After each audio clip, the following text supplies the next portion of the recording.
in order for you to truly dominate, we think it's going to take education. We said the path to domination is education. So without further ado, I'm going to bring on our instructor for the day, Lee Rideout.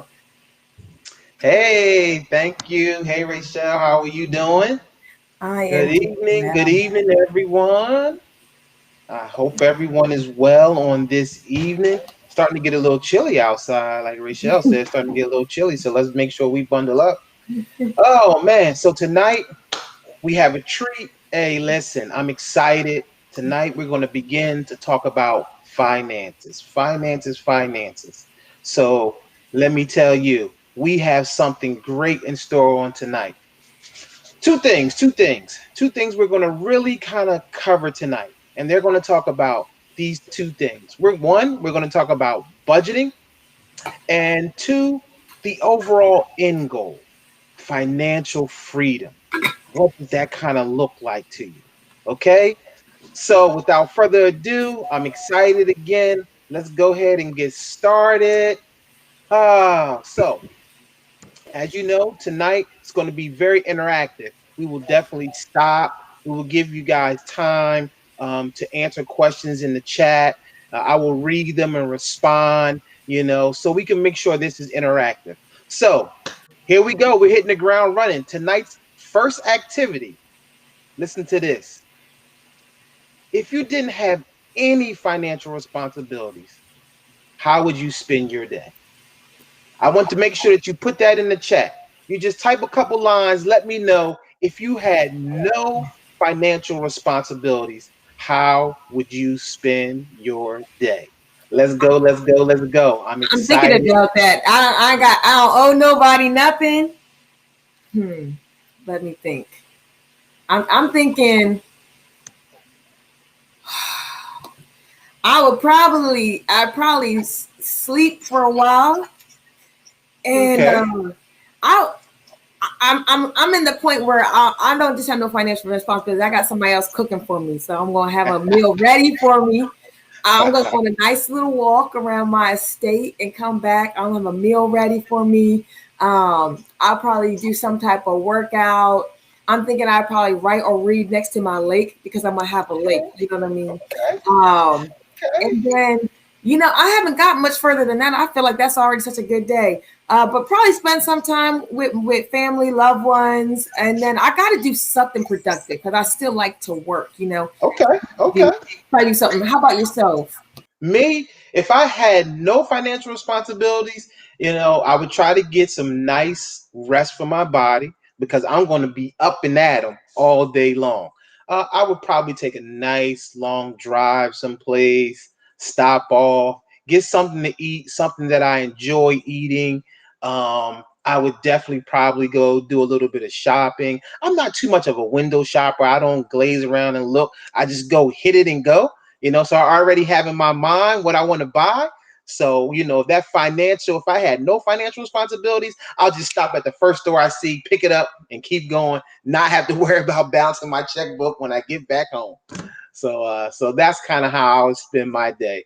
Just nice, easy, mellow, great food, enjoyment, scenery. I'm very simple. All right. Well, we have our first answer in the chat. Hopefully we can get some more people, but go ahead and check out and see what are people saying. Okay. So let me see. I'm going to go check the chat, see what everybody's saying.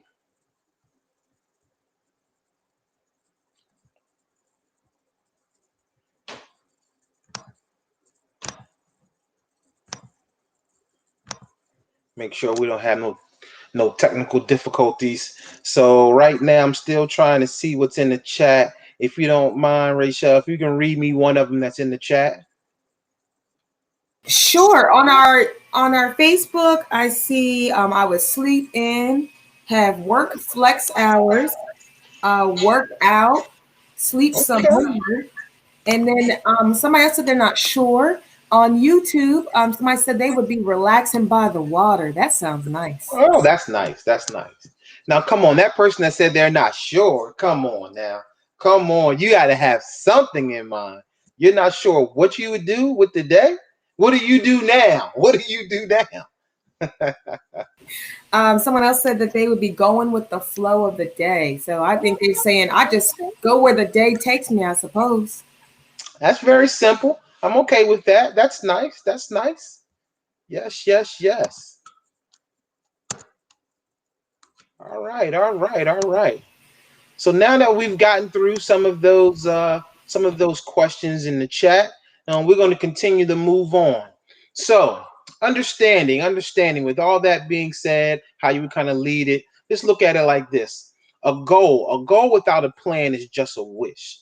So we have to make sure that we have goals in life, and more or less not just goals, but you want to make sure that you write down your goals.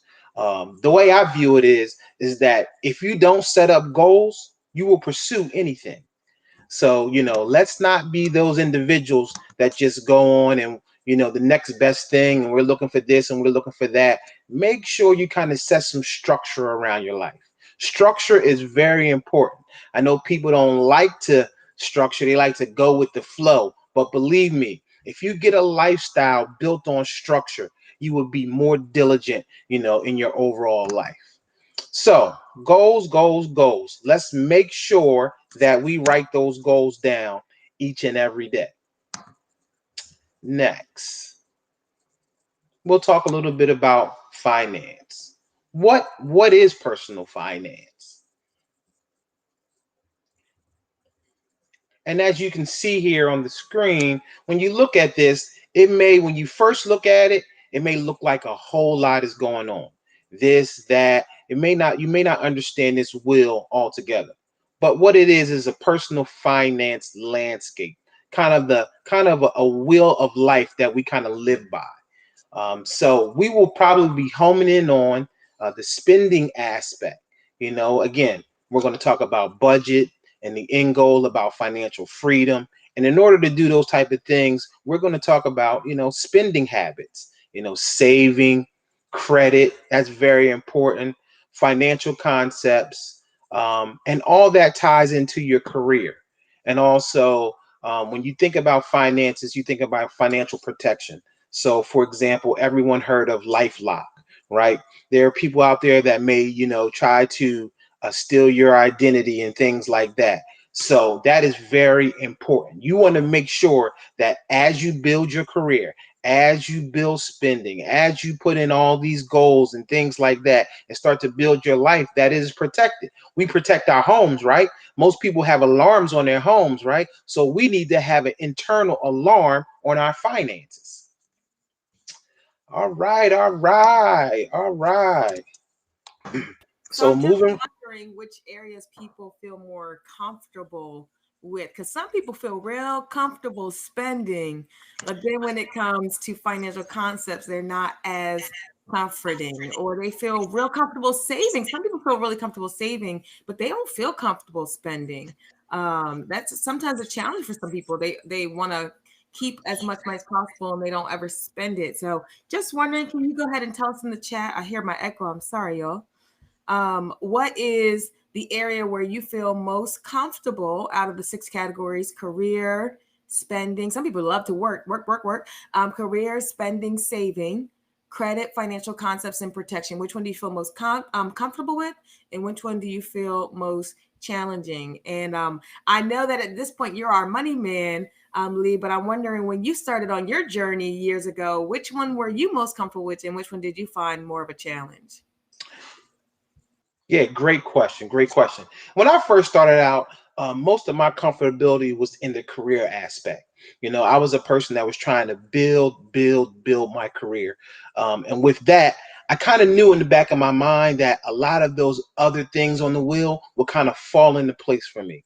So if I just structured my career and got that on board, then, maybe my savings will come along. And in that, I would learn more about credit. So I say the first thing for me was my career.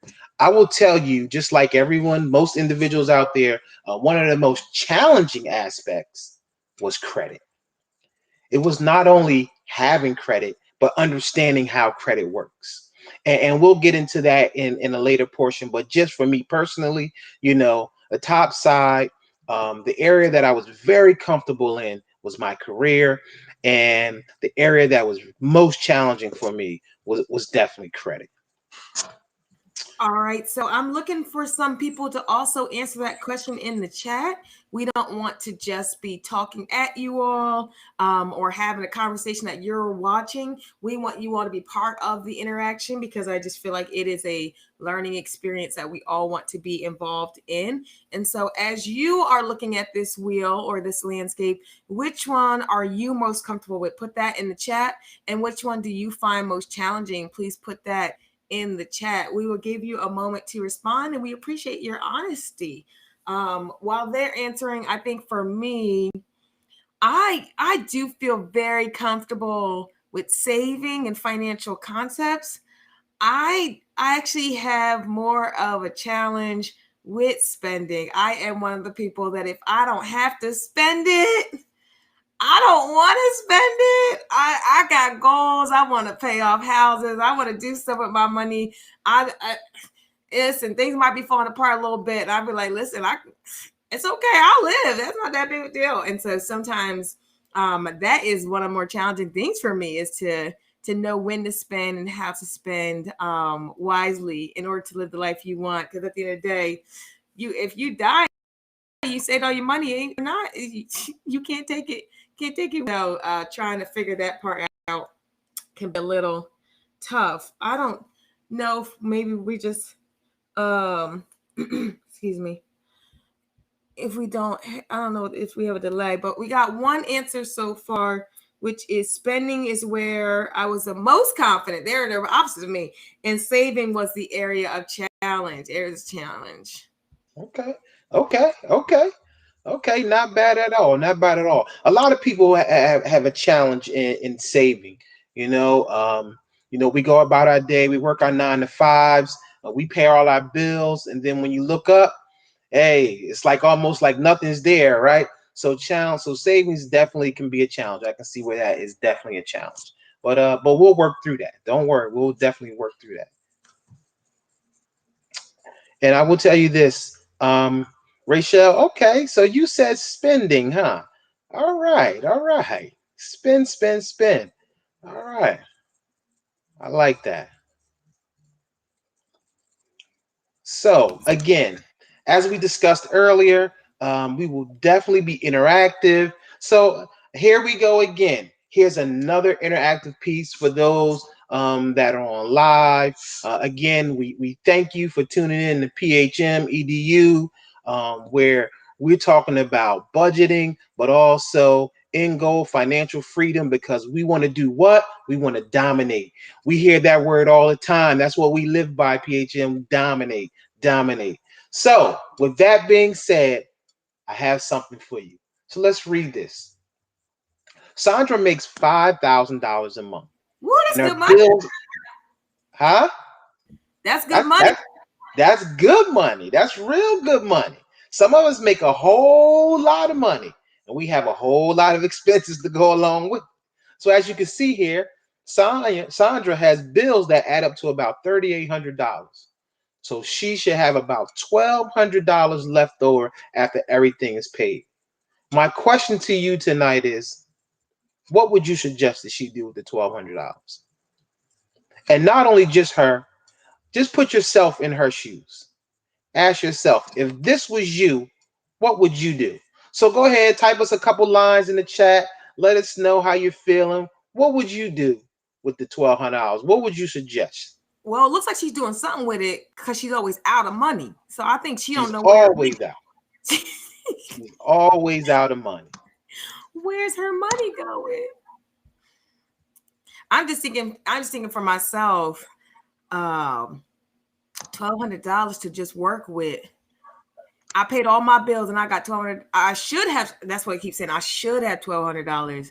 But she always broke. She's a friend where you say, hey, you went out to dinner.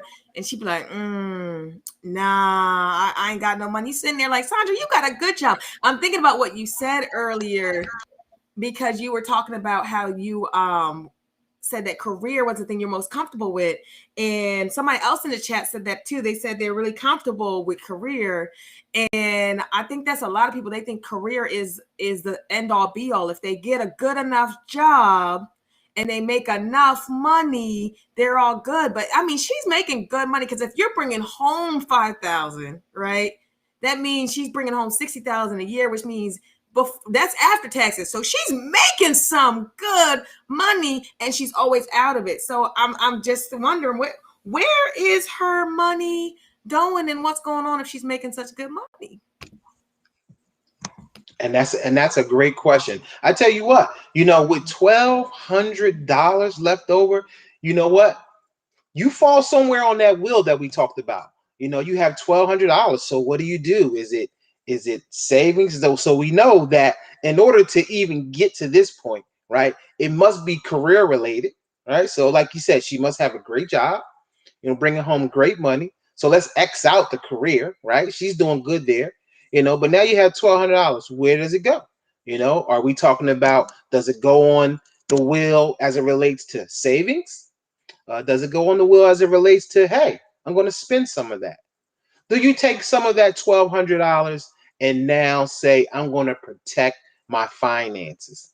I'm going to use those things out there like LifeLock and things like that, and pay into those to protect me, my finances. Or do you take that $1,200 and do what? Pay off debt. More importantly, pay off credit card debt. So we got some people in the chat. I don't know if you see anybody, but we got some chatters going on. Oh, I don't. So that's okay. Just read me a couple of them. Okay, we have on the YouTube, it says she needs to set a savings goal and have a certain amount into a separate account, and maybe she needs to see a financial planner. Oh, good one. Good one. She does need to see me. On Facebook, they said put $700 towards savings. Someone else said, I'm too focused on why her bills are 76% of her monthly income. Somebody's out here doing math out here, Lee. And then someone said she might need that every dollar app to track where she is spending her money. Hey, we got some good people on the line tonight. That sounds great. That all sounds good. You're absolutely right. When it comes to money, you want to see your money. So, I know a lot of us, technology is everything. So we use the app. We put in all of our income, all of our expenses to get to this. Maybe she's tracking it in her head. Maybe she really doesn't see it. So yeah, that is a great one.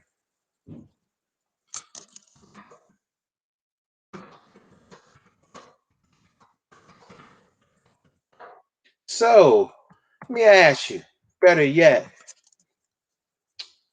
the question is, do you out there know where your money is? So from the commentary, I kind of get the feeling like, some of us, we do know where our money is. There were some great suggestions out there, of what she should do. So that's great. That is very great. And that's going to lead us, right into, our overall thing that we kind of want to talk about tonight. And that's budgeting. Why? Why a budget? What is a budget for? How do I even use a budget? So let's start out with the why. Why do you budget? Why should someone budget? Those are questions that I want to ask you. I want you to type a couple lines in the chat and tell me, why do you budget? Why do you budget? And why should anyone even use a budget? Come on now, come on, let's be interactive. We're gonna kind of stop right here. So, Rachel, let me get your input on this. Let me ask you, why do you think a budget is good? Oh, listen. There's a couple reasons. One, I am one of those people they might consider type A. I like a sense of control, and I don't like the idea of my money just being all over the place and I didn't tell it to go there. So I like the idea of a plan. It makes me feel like I'm in charge. You know what I mean? I worked, so I should be in charge. The money didn't work, so the money should not be in charge.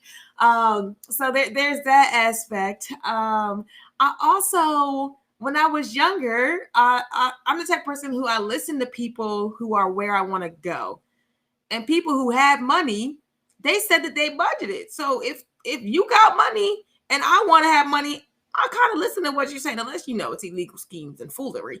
I don't do that, but I'm just thinking to myself, I'm trying to follow the logic of wisdom, and they said what we do. Somebody else on YouTube said they do it so they can track their money, and I think that is absolutely one of the reasons I do it as well, is because sometimes I had to learn how much money am I spending on food, how much money I spend on food, and sometimes you don't think you're doing that bad, and then you look back and you said you're getting real happy, or the Christmas spirit hits and you realize you spent way more money than you planned on. I started feeling like I needed to get a little bit more control over my money. And that's good. That's good.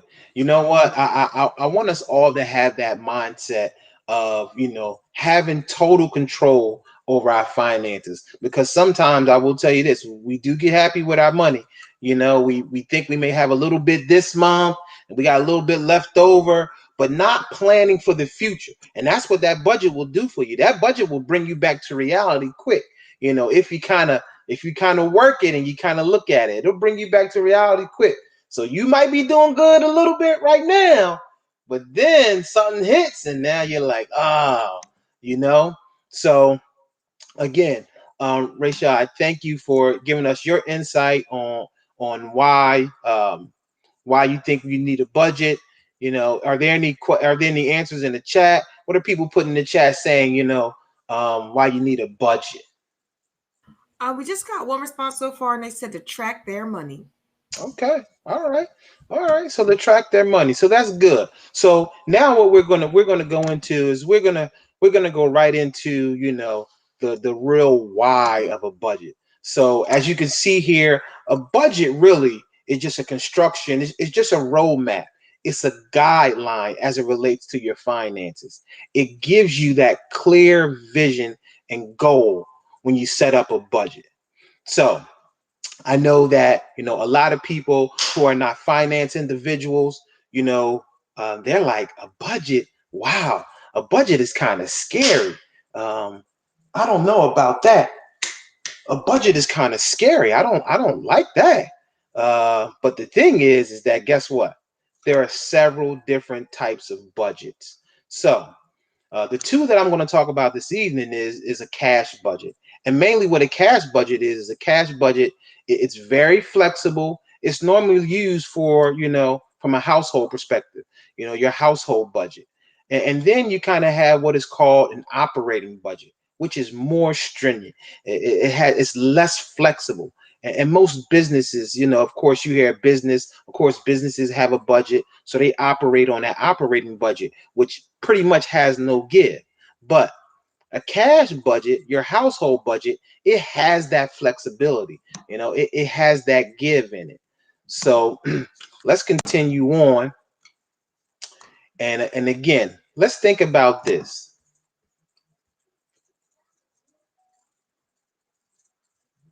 Do you think that someone needs to keep a budget if they're really not in debt? I know we talk about debt and they kind of go hand in hand, being in debt, things like that, financial freedom. But, let me ask you out there, type a quick line in the chat. Do you think that if someone doesn't have any debt, that they really need a budget? Let me know what's going on. Let me know what's going on. Rachel, give me your thoughts a little bit on it. No debt, you just living life. Do you need a budget? Are you going to really follow a budget if you don't have no debt? I'm looking, and we already got our first answer. Just want to shout out Tiffany. She's been responding so much on the chat. Go, Tiff. It depends on their financial goals, which I think is such an interesting response. I'm wondering if you're out of debt and your financial goal is to chill, And everything is already set. Like say you have a set amount of food, like you got Schwan set up, they deliver all your meals, you got all your utilities prepaid, you got all your stuff set on like auto pay. So I guess technically you have like a budget that's already kind of set for you, and you don't plan on doing nothing but sitting there and watching TV all day. I guess you don't really need a budget because everything's already done. But I guess if you have any other ideas of what you want to do with your life, I suppose you need a budget, because what you were saying is a budget is a roadmap. And I suppose I don't use maps if I'm sitting in my house, but if I'm going somewhere, then I don't need one. So I think it really depends. If that person's trying to just sit on their butt all day and not do nothing and everything's already set to auto pay, I guess they don't need a budget. But if you try to do something, and I just know myself, I'm trying to do something. Even when I don't have no debt, I still want to do something. So I think for myself, I would. But I think that is very true. Like it depends on if you're trying to move or not.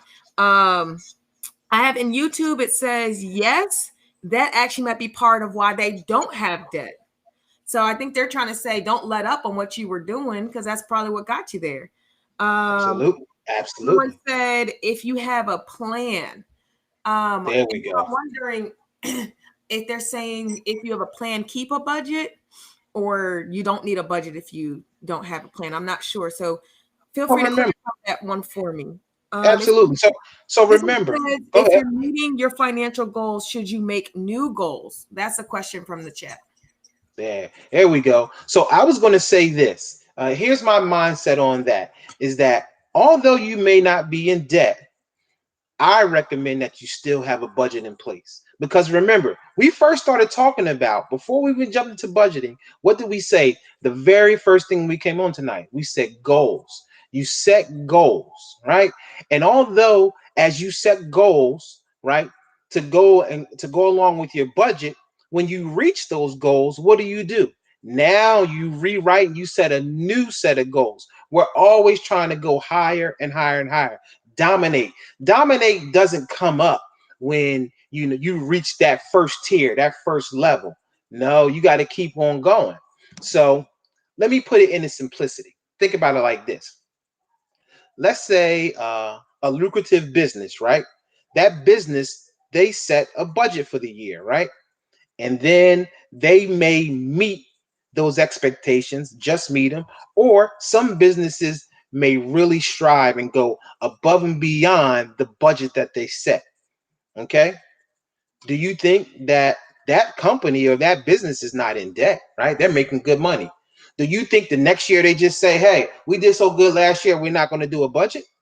Absolutely not. They put a budget in place, but what do you think they do now? They take it and they make it even more stringent, more rough. They set more parameters around that budget. So their budget was to, make a net income of $100,000, and they surpassed that. They made $300,000.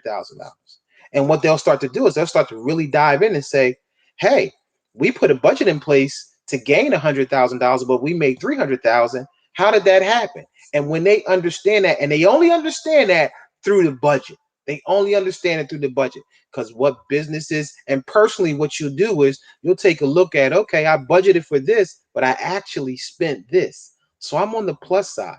So my recommendation to those out there is definitely keep a budget, even though you may not have any debt. So let's move on. I thought that was so good. I just felt like what you said was budget is not just about getting out of debt. Budgets provide understanding and clarity. And I really love that point. Absolutely. From a personal perspective, I recommend that's how you lead your life, because if you look at any successful business, that's their business plan. They put a budget together, and what they do is they say, hey, our end goal, personally, we keep saying our end goal is financial freedom. Businesses say their end goal is, one, not to have really any debt, and two, to make money. And when they make money, then the next year they put that budget in place, they stretch that budget. So please understand that no debt does not mean no budget. Okay, I don't want to scare the people, so we're not going to go into the spreadsheet, but I am going to jump to the practice activity and see if we can maybe provide some clarity on what the different categories of a budget look like. So I think we should just give them the categories and then see if they can research and find some other examples. What do you think? I think so. So again, we're very interactive here tonight. We're about to jump right into some practice activity. You'll see some examples. You'll see some things that we'll talk about, and then I want you to type in the chat. What you think. The categories that you think. So let's jump right in. Let's go right on in. So budget categories. For instance, let's talk about income. So on the income side, I hope that everyone understands that a budget has two sides. It has your income and it has an expense side, right? So most of us think about our income as our 9-to-5 paycheck. So type in the chat, give me another example of income. Same thing with expenses. There are such things as fixed expenses, as you see here on this slide, and we'll get into what we call variable expenses as well. But a fixed expense would be an example of that would be your mortgage payment. That pretty much that doesn't change. So in the chat, what I would like everyone to do is, give me two things. I want you to give me an example of an income item and an example of a fixed expense item, something that just is not going to change from an expense perspective. So if I sell furniture on Facebook Marketplace, would that count? So if you're diligent and you're consistent and you can look at that income month over month and kind of gauge it, yes, that definitely counts. Okay. But it's not like you sell furniture on Facebook, this month, and then you take 6 months off and then you sell another piece of furniture. I mean, I wouldn't label that as income. Okay, so if I'm doing a moving sale, then absolutely not. Your garage sale is not income. Okay, so we're looking for something that's a little bit more consistent. Yes. Okay. And now for fixed expenses, you said it's something that generally doesn't change. So I'm thinking like my utilities in the summer, they super high because of the air conditioning, but then it goes down in the fall. So that one wouldn't be fixed because it's going up and going down, right? That's correct. That's something that we call kind of a variable expense. Okay. Let's see if the people can figure out some of the ones. Okay, so we got fixed. Oh, we got another. That works. An income item, dividends, pension, retirement, like fund disbursement. For fixed, we have insurance, car payment. Let me check YouTube. Excuse me. They also said another fixed expense is insurance. Everybody know they gotta get that car insurance. My Lord. Gotta get that car insurance. Just let me make sure I don't want to miss nobody. Excuse me. That's Social Security. That's that income. Okay. Yeah. Get it. All right. Let's see if we can do a couple more categories. Get the people brains moving. Make sure they comprehend. The two new categories. All right. So the two new categories, I know you guys out there just heard us mention a couple times. We said variable expenses. So variable expenses are those expenses that can fluctuate from month to month, can kind of change. So one example we have down here is your car maintenance. 1 month, your car, you get a flat tire, you go and they say, oh yeah, we can fix your flat tire, that type of car maintenance, oil changes, you need new brakes on your car, any type of maintenance like that. You don't need that every single month, so that'll fluctuate. So come on, everybody, just type in the chat real quick. Give me something that you deem as a variable expense. And then the other side of that is discretionary expenses. Now, I'm real curious as to see what people put down for discretionary expenses, because some people think that their clothing, they don't look at that as discretionary. That's a must do, that's a must do. I got to look fresh to death.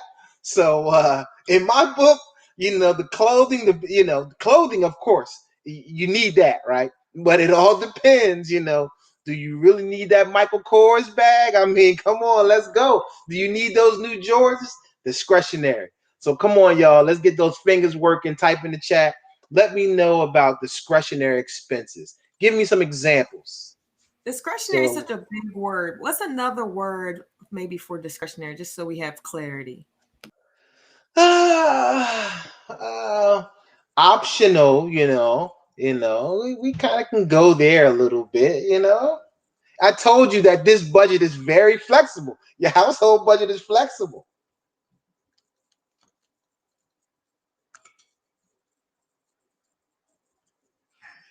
Somebody said that discretionary would be eating out. Is that a good one?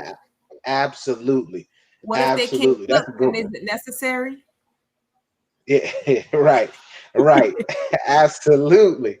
I know we like to treat ourselves, but that's a good one right there. That is definitely discretionary. That seemed to be a common one. People keep talking about eating out. Someone said their heater going bad. I'm wondering, I think they're talking about for variable expense. Yes. Yes. Excuse me. So home maintenance, that definitely. Home maintenance, you don't absolutely. Know what you're doing at home. Woo, Jesus. Let me see. I'm thinking about just for myself, something that goes up and down is our food bill. Sometimes it changes. We try to keep it around the same number, but it's not the same number every month. Mm-hmm. So that's definitely variable.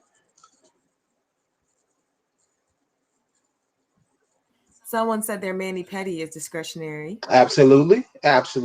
We have some good people out there. At least they know what's discretionary to them and what may be variable and fixed. There we go. I've learned that some people know how to answer the questions, but then when they in real life, tell me about it. Tell me. It's necessary.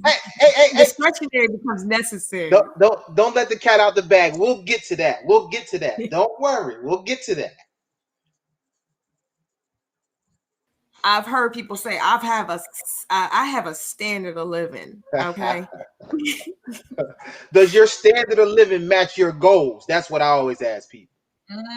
Boom. Okay, well, let's see. Someone else said their haircut, or their hair getting done. Okay, so this one I'm interested because this kind of goes along with what you were just talking about. And I had to think about this when you first asked the question. Somebody said their answer for variable. They said utilities change, but not their phone bill. So their phone bill is fixed. All right. Okay. It looks like people is really trying to participate today. I'm so proud of the class. Hey, I'm on their finances. Way to go. So we're going to talk a little bit about, we talked about, what does a budget consist of? Income versus your expenses. Then you have your fixed income. You have expenses that are variable, expenses that are fixed. And what it really boils down to is your income minus your expenses. So, and I know we've heard this terminology over and over again, disposable income. So what is disposable income? And I'll tell you this. So Webster Dictionary defines disposable income as the income that is left after paying taxes and for things that are essential, such as food and housing, right? So, we need food, you need to pay your mortgage, so at the end of the day, at the end all be all, you brought your income in and you have these expenses, you paid out all the essentials, and that dollar amount that you're left with, that's what's called your disposable income. That's very important. I have a question. With the scenario that you had earlier with Sandra, would that mean that she had $1,200 of disposable income? So what we're going to do with that example is we're going to say that the $3,800 that she actually paid in expenses all was for essential items. So yes, we would deem the $1,200 as her disposable income. We're just taking for granted that in the $3,800 that she had to pay out was the essentials such as food, mortgage, car note, all those essential things. And once she was done, her income over her expenses netted her $1,200. Good question. Good question. Okay, so I'm just thinking she was always out of money, though she had 1,200 to work with, and so I think that might lead well to our next point. Definitely, definitely.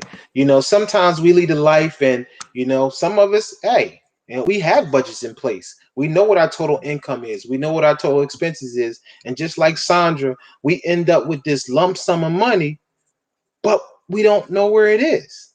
So again, live a life that you can afford. I understand that sometimes, we want to treat ourselves. We work very hard throughout the week, throughout the months, and we definitely, I'll always say this. Don't get me wrong. Being a finance guy, I always say this: pay yourself first. Pay yourself first. Invest in yourself. Now, understand this. You say, well, how can I invest in myself when at the end of the day, I look at it and I don't have no money? No, sure, you have money. You absolutely have money. I tell you what, if you have something like a 401, let's say you work a regular 9 to 5, right? And you bring home and you participate in what companies have called a 401k plan. They have a 403b plan for teachers and things like that, where they take the money out of your check before you get your check, right? You know what you're doing? You're investing in yourself. You're investing in yourself. You are paying yourself first. So again, let's make sure that we can live a life that we can afford, and more importantly, be honest with yourself. Be honest with yourself. This process doesn't work unless you're totally transparent and honest. Not with your friends, not with those, because some of us, we live the life, a flashy life outside, and people see us, and when we get out there, we flossing and we look good, but we're not being honest with ourselves. We're still in debt. We're still running on the hamster wheel. We're not dominating. We don't feel like we're getting ahead. But to those that are looking at us from the outside, it looks all fine. And guess what you're not doing? You're not being honest with yourself.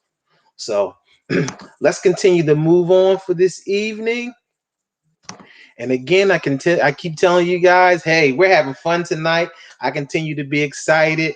We ask these questions. So let me ask you this. Which statement do you relate to more?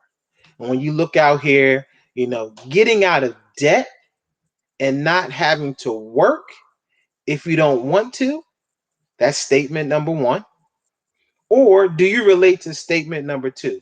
Having all the resources to buy and build what you want. So go ahead. Let me see you put something in the chat. Put something in the chat. Now I tell you what, we've only thrown out here these two statements, but someone might get savvy tonight and come back, with their own statement. But if you fit in one of these two categories, go ahead, type it in the chat. It's okay. It's okay. Kind of, let us know which one you're leaning to. So I will tell you guys this. For me personally, when I look at this, I think about a little bit of both, right? I'm sort of in the middle. I'm sort of one of the ones that, I definitely want to get out of debt, and be debt free, live a life of debt cancellation. But at the same token, also want to have all the necessary resources to build. And I know this says to build what I want, but understand the I in this is almost like, they say there's no I in team, but the I that we talk about in this is everyone around us. Everyone around us. So you might be, the big I, the short I, but the I and everyone around you. So, that's kind of how I lead myself. I'm right in the middle. How about you, Rachel? Let me ask you, where are you with this one? Oh, I'm B. I like to work, so I'm a work. Okay. I just want to have resources to do what I want to do. I'm looking in the chat. We got a mixture. We got Tiffany with A. Sharetta said A. Bernetta said A. Pat said B. Then she said a little bit of both. Okay. Tamika said I relate to A, but wish I related more to B. And then Bernetta changed her mind and she said, actually, me too, a little bit of both. So a little bit of both. Started off with the A, and then when they realized they could mix and match, they said, oh, let me get the combo. Hey, that's what I'm talking about. That's how I lead. Let me get the combo, right? Let me be able to pick and choose, Let me, I mean, really, right? I'm really big on A. Like I'm like no debt, debt cancellation, no debt. But in the same token, I'm like, hey, but I want to make sure I got everything I need, not only to build for me, but to build for all the ones that not only do I take care of, but all the ones that are around me. Because remember, sometimes understand this, we're talking about budgeting, things like this, and you get on track. And again, some of us already have budgets in place. Some of us do very well financially, very well. But because you do very well financially, what does that truly mean? Because understand, sometimes when increase is upon you, understand that it's not particularly for you. But that's another one. That's something different. That's totally different. You guys get him preaching. Okay. I think I'm looking at our time. I think I'm going to jump down to the frequently asked questions. Okay. And see if we can tackle a couple of those and then close out for our 8 o'clock hour. All right. All right. Let me go forward a couple of slides. Okay. There we go. All right. So because of we're having so much fun, time is ticking, we're going to just jump right down to these frequently asked questions. So let's think about this. Once you make your budget for the month, can you change your numbers? And here's my answer to that. You absolutely can. You absolutely can. So, but here you go. You say, well, what is the purpose of having a budget if I can just willy-nilly change my numbers? Now watch this. As it relates to your budget, there are some things that are not going to change. A budget, a cash budget, a household personal budget, it's meant to be flexible. I tell you what's probably not going to be too flexible is the income piece, right? I mean, I don't think your 9-to-5 check is changing, right? But let's understand that the expense piece of it can change. So some months, as Rachel pointed out, you may have I don't know, let's say you didn't go shopping in the past 3 weeks. You got a family. So now you got a $400, $500 grocery bill. You fell off track one week. You normally go shopping every other week. You missed that, and now you're 3-4 weeks out. So you have to do a full month shopping. That shopping bill can fluctuate, so that's when we talk about, can we change our numbers? How long does it take to get a good budget and figures out in your real numbers? I tell you this, when you're structuring a budget, it's going to take some time. It's not going to take 2 weeks. It's not going to take 30 days. It's going to take a little bit, It's going to take what we call in business a full budgeting cycle. Say, well, how long is that? Well, in business terminology, a full business cycle is 12 months. And then you say to yourself, well, man, do I got to wait that long for my personal budget? Guess what? Yes. I will tell you this. I live by this analogy, is that budgeting is real deep. You say deep. Yes, budgeting is deep. Budgeting is discipline. Budgeting is endurance. Budgeting is enthusiasm. And budgeting is more or less patience. Deep. Budgeting is deep. So yes, let's go on to the next set of frequently asked questions. And I have up here, I keep my budget in my head. Do I need to write it down? And let me tell you this. Here's my answer to that. Absolutely. You definitely need to write it down. You need to see it. You need to actually see it. Some of us are wizards with numbers. We can do all the math in our head and things like that. But I recommend that you write it down, because again, what are we talking about here? If we go back to the very first thing we talked about, goals. We wrote our goals down, right? We said we put a budget in place. If you put a budget in place, you wrote it down, right? You said that was my roadmap. Okay, so let's keep that in mind. Yes, keep and write your budget down. I always put my unexpected expenses on credit cards, but I hear that that's not great. What should I do? So sometimes we're in a catch-22 because we don't have that disposable income to pay for those unexpected expenses. And that's okay. So if that arises and you need to put your unexpected expenses on your credit cards because you don't have what did we learn tonight? Enough disposable income to pay for those unexpected expenses, then all you do is on your budget for next month, that unexpected expense that now is in the credit card slot, you need to now put that in on as an expense as a credit card, because now you need to go and pay that unexpected expense in the next month. Credit cards are a form of bad debt. I will tell you this, is that credit cards are definitely a form of bad debt. I'm not saying that credit cards are bad. Credit cards are good for building credit. But we have these two things, and I don't want to elaborate the point of going too deep, but you have these things called good debt and bad debt. And credit cards are bad debt. Your mortgage, that's good debt. That's good debt. So we won't go into all that here, but believe me, you come to the finance class and we will definitely talk about it. Let's continue to move on. All right, so I think we're gonna do our last 2 points and then see what people have taken away from our time together. So let's go to our last 2 closing points. So our last 2 closing points for this evening is do the work. Do the work.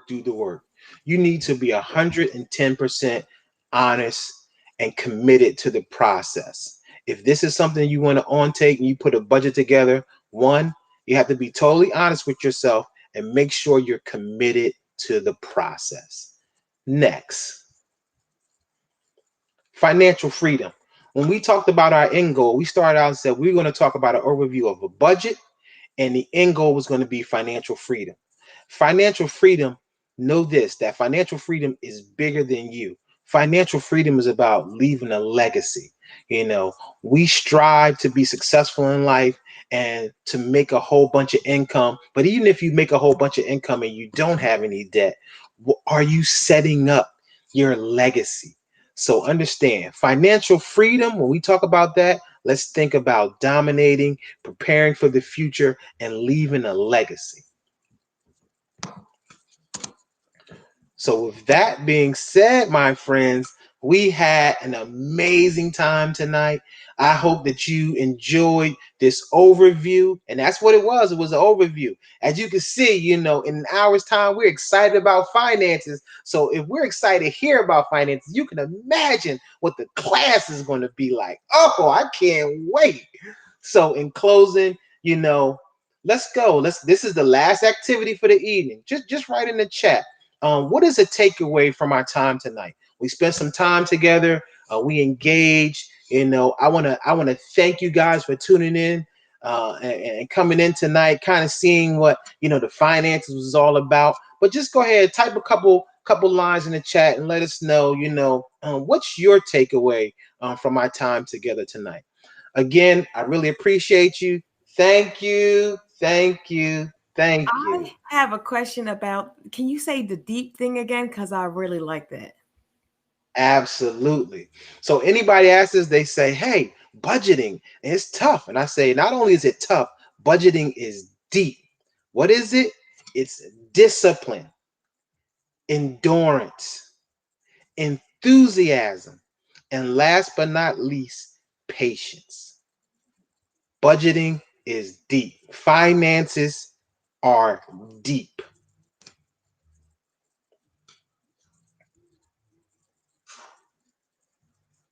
Okay, I have some people who are excited for the class, and some people said make sure they said their takeaway was be committed and make sure I write down my budget. So I think that some people they were just with us tonight, which was so exciting, and it was such an awesome time, and I can't wait for your course too. Awesome. I really appreciate everyone tonight. Thank you for tuning in. We're going to have a ball in class. We're going to talk about everything. More importantly, I love you guys' takeaways, and thank you for interacting and engaging in PHM EDU. And I will see you during class time.